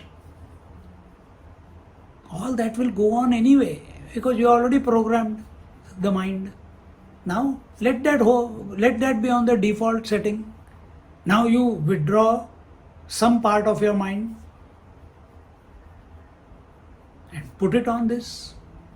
Control the senses, control the mind, make the mind devoted towards the Lord. Not once in a week, once, twice a week, every day, every moment. That why is it getting delayed?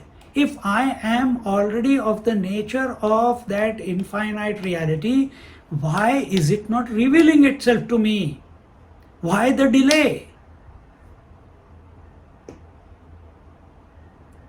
Where am I falling short?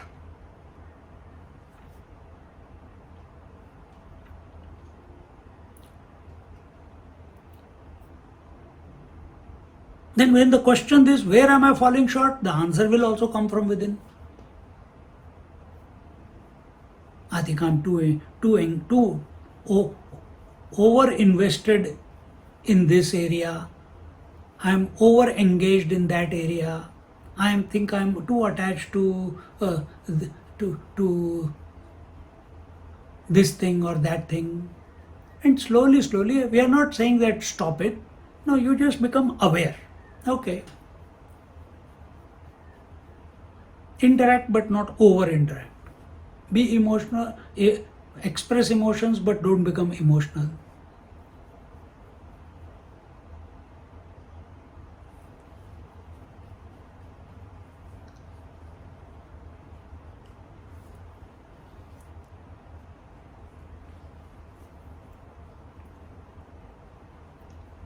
So we have to, Ramchandraji, the infinite reality incarnated in the human form. We in the human form have to realize or recognize that we are nothing but that divine in essence. He came down, we have to go up, but there is no up and down. It's just happening. In the mind, all these languages come. So having said this to yadishtam tava astyamba tat bhavatu nanyatha aham tu brahmana purvam bhumer bharapanuttaye prarthito ravanam hantum manushatvam upagataha. Then he continues, Lord continues, 32nd, 33rd, 34th, Tvaya dasharathe Tvaya dasharathena tapasaradhita pura matputratvaभिकाङ्क्षिण्या तथा कृतमनिन्दिते रूपमे तत्त्वया दृष्टं प्राक्तनं तपसः फलं मद्दर्शनं विमोक्षाय कल्पते ह्यन्यदुर्लभं संवादमावयोर्यस्तु पठेद्वा शृणुयादपि स याति मम सारूप्यं मरणे मत्स्मृतिं लभेत्.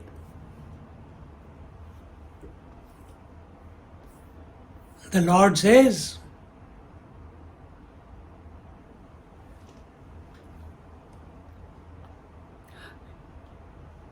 now the Lord is praising his own mother, but he is not praising the mother, he is praising the devotee mother, because he is still the Lord. And therefore, oh,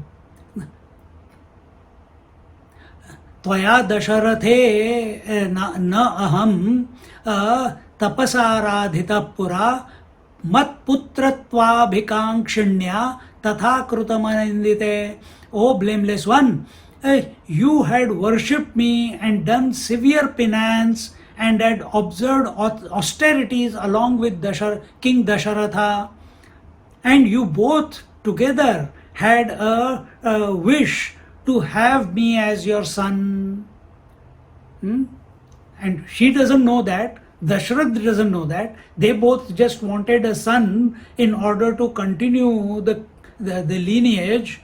They don't know the past. Now he is reminding her of her divinity and how the Lord has come to take birth through her womb, how this has come about. And therefore he says, matputratvad bikankshidya, that your desire to have me as a child, tatha krutumanindi, and therefore I have fulfilled your wishes by appearing in this incarnation in front of you, incarnation. Then रूपमे तत्वया दृष्टं प्राक्तनं तपसः फलं मद्दर्शनं विमोक्षाय कल्पते ह्यन्यदुर्लभम्. How beautiful the Lord is saying. He says, now that you have seen this wonderful, splendid, majestic form of mine, and why Rupame Tattvaya Drushtam Praktanam Tapasa Phalam, and this is the result of all the tapasya that you have done. This is the result of your tapasya. This is the reward of the tapasya that you have done, the penances you have done, the austerities you have done along with your husband Dasharatha, and mad darshanam vimokshaya, and my mad darshanam, having had this darshan, vimokshaya kalpate he anya durlabham. See, all these were her wishes, and he is answering in positive, answering in affirmation. Before he said tathastu, tat bhavatu, but here he is giving words to it, to be specifically mentioning it to her, and therefore he says that this divine vision of mine, of this divine form, bestows emancipation and liberation. And he anya durlabham, and those who lack, who have not done penances, who have not done austerities. See, many people do penances and austerities. You go to Kumbh Mela. When I went, someone is standing on his one leg, another one is having his hand up. That is also a type of tapasya, but it is at a body level.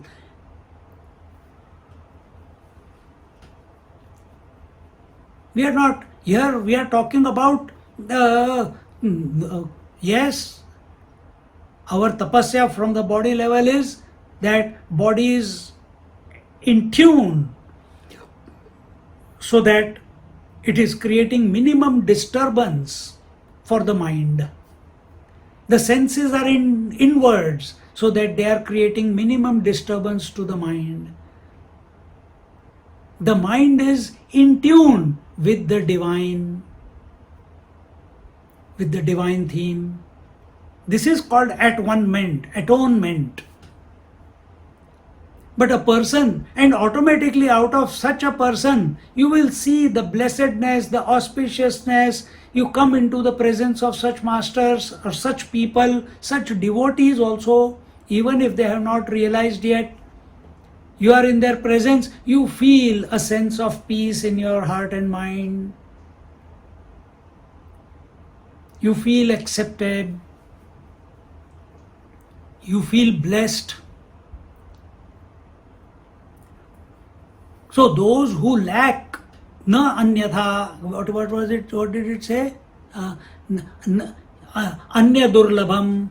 Those who are otherwise, those who have not done tapasya, those who have missed the point, those who have not controlled their senses, those who are still living in ignorance, and those who lack goodness of the heart, who lack auspiciousness,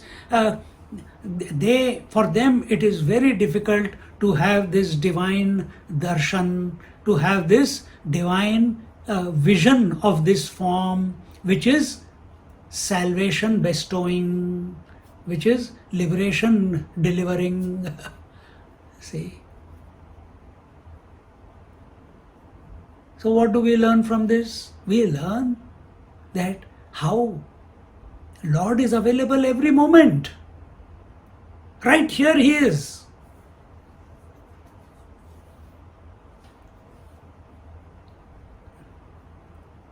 You can't blame him why he is not there. He is there always. We are not ready. So prepare yourself.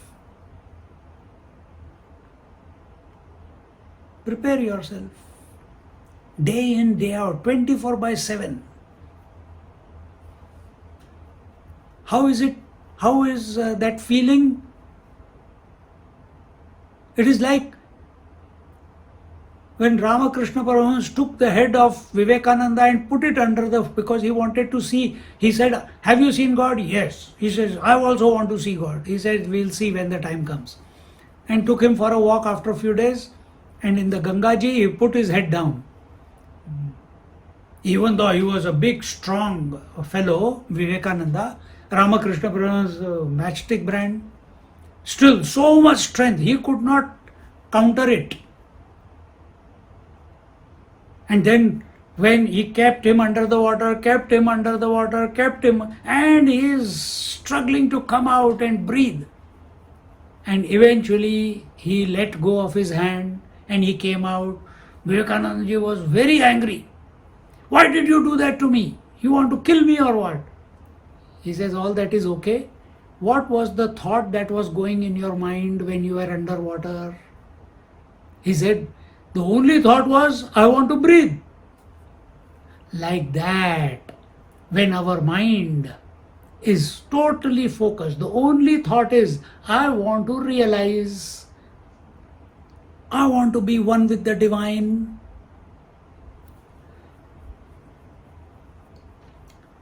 Then when that urgency is there, like Vivekananda's urgency, जब छटपटाते हैं जीवन में, दुनिया के लिए नहीं, प्रभु के लिए छटपटाते हैं.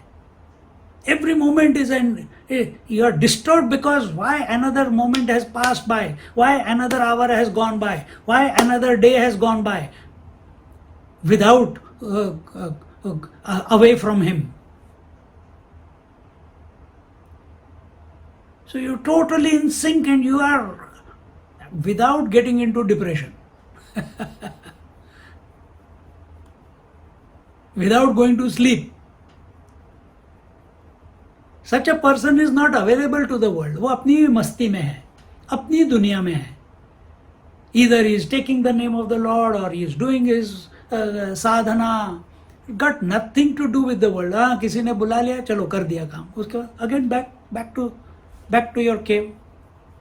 Which cave? This my room is my cave. I don't need to go to Himalayas.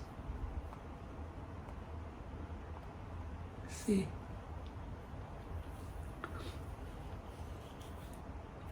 But that urgency has to be there.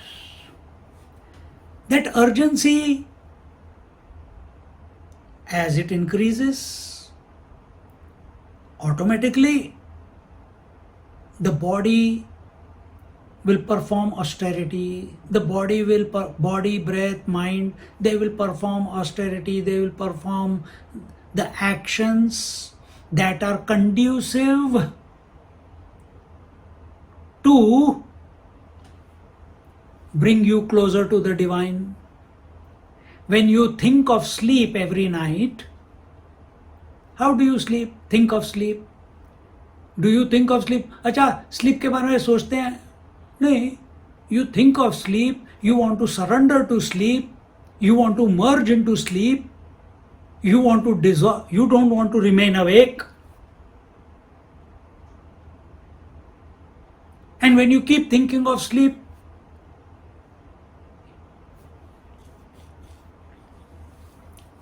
maybe it has started now, I don't know, but for sure after the lecture, then you are thinking that now it is time, 11 o'clock is happening, 10 o'clock is happening, I have to go to sleep. And automatically all your activities are guided by that commitment to sleep. So you change into your pajamas, you put the light off, you take a cup of hot milk with turmeric. Some people do it. Or you read a book, or you listen to some bhajan, or you do your japa, because you have some sequence, and then slowly, and all these, and all the activities of winding down, you are not thinking about them, they are automatically happening. But what is the guiding force? The guiding force, the guiding conviction is, I have to go to sleep. Exactly the same way. Don't try sadhana by reading this book or reading that book or reading, watching this YouTube or there is a plethora of sadhanas on the YouTube.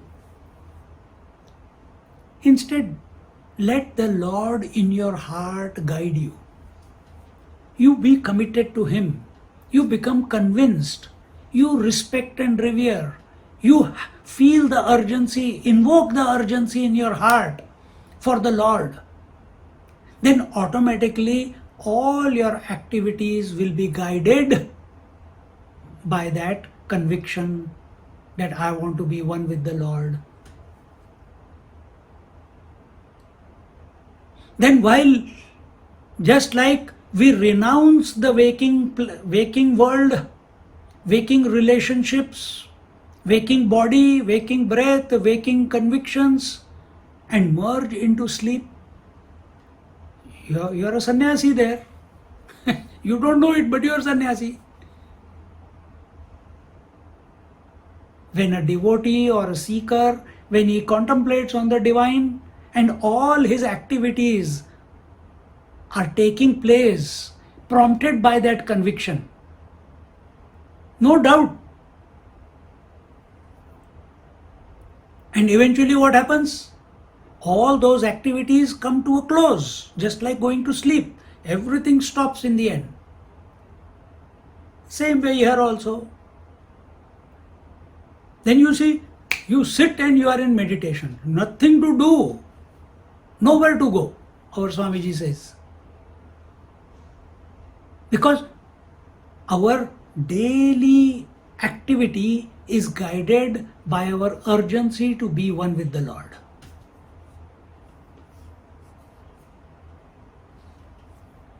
See?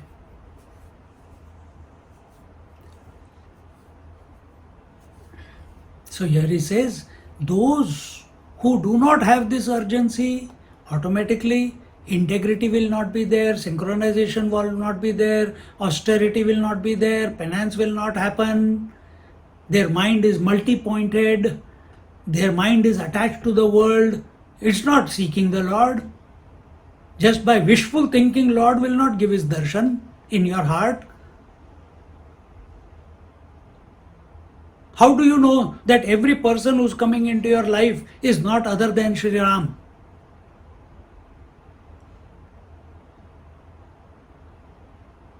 Because we are so crystallized in our individuality. Thinking about Lord means dissolving this crystallization of ego, of individuality.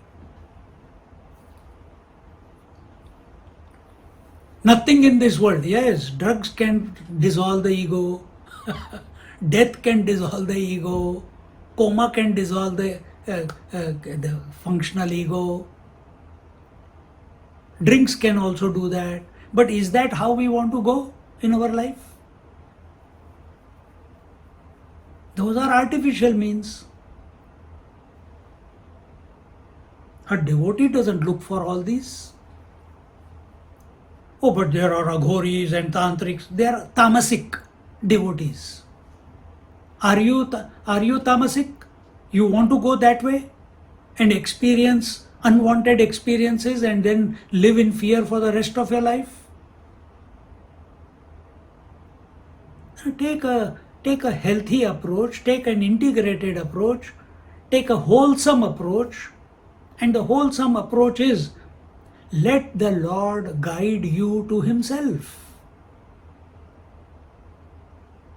Let the Lord decide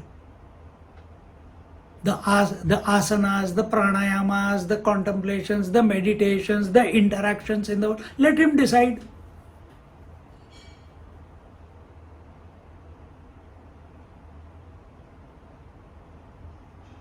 He is the ultimate doer. Unnecessarily we are thinking we are the doer. We sing it in so many artis, sing it in the Om Jai Jagdish Hare also it comes. Tu hi karta. But we don't live it. It's only lip chanting. What it means has not gone and percolated our heart.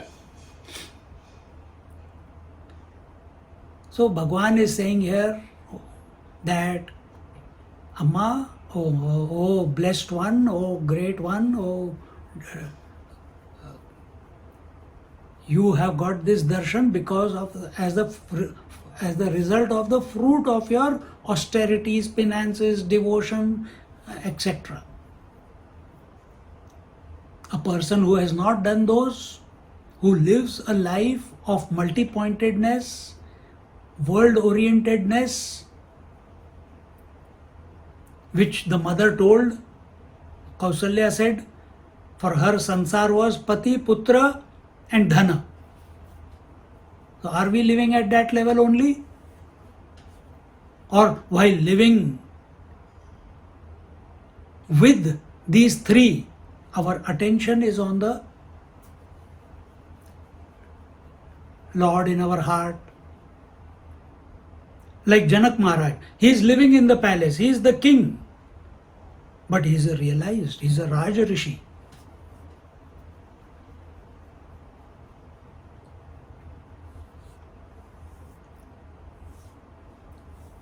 All this is possible in this lifetime. Still, it is not too late for any one of us.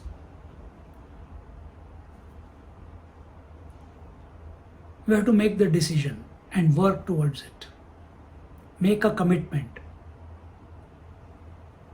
Invoke, feel the urgency within.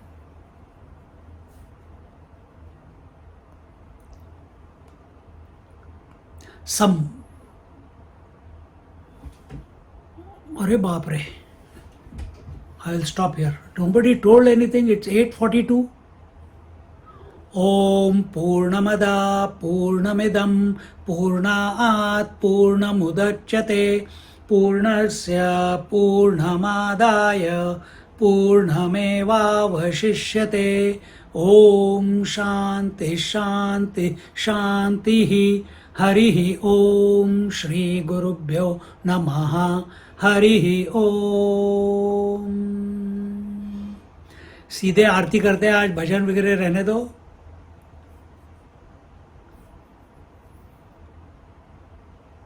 All have gone to sleep.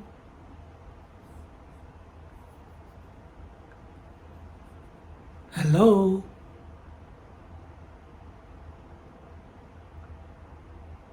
Okay, Swamiji. आरती कर लो, because I think you didn't tell me, Amma, I have gone over the time. It's okay, Swamiji. We enjoyed it. It's half an hour more than. It's okay, Swamiji. आरती श्री रामायण जी की, कीरति कलित ललित सियपी की. आरती श्री रामायण जी की, कीरति कलित ललित सियपी की. गावत ब्रह्मादिक मुनि नारद, बाल्मीक विज्ञान विशारद. सुख सनकादि शेष अरु सारद, बरनि पवन सुत कीरतिनी की. आरती श्री रामायण जी की, गावत वेद पुराण अष्टदश. छहो शास्त्र सब ग्रंथन को रस, मुनि जन धन संतन को सरबस. सार अंश सम्मत सब ही की. आरती श्री रामायण जी की, गावत गावत संतत शंभु भवानी अरुघट अरुघट संभव संभव मुनि मुनि विज्ञानी विज्ञानी व्यास आदि कवि बर जब खानी काग भुसुंडी गरुड़ के ही की आरती श्री रामायण जी की कलिमल हरनि विषय रस फीकी सुभग सिंगार मुक्ति जुबती की दलन रोग भव मूरी अमी की तात मात सब विधि तुलसी की आरती श्री रामायण जी की कीरति कलित ललित सियपी की आरती श्री रामायण जी की। ॐ न तत्र सूर्यो भाति न चन्द्रतारकं नेमा विद्युतो भान्ति कुतोऽयमग्निः तमेव भान्तमनुभाति सर्वं तस्य भासा सर्वमिदं विभाति। बोलो सियावर रामचंद्र की जय, पवन सुत हनुमान की जय, उमापति महादेव की जय। बोलो भाई सब संतन की जय, सद्गुरुनाथ महाराज की जय, गंगा मैया की जय, जमुना महारानी की जय, आज के आनंद की जय। हर हर नमः पार्वती पतये, हर हर महादेव। जय जय रघुवीर समर्थ, जय जय Shri Gurudev Datta.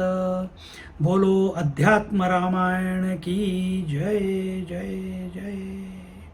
Those who want to stay back and chant the Ram Hridayam, you are welcome. Rest of you, good night.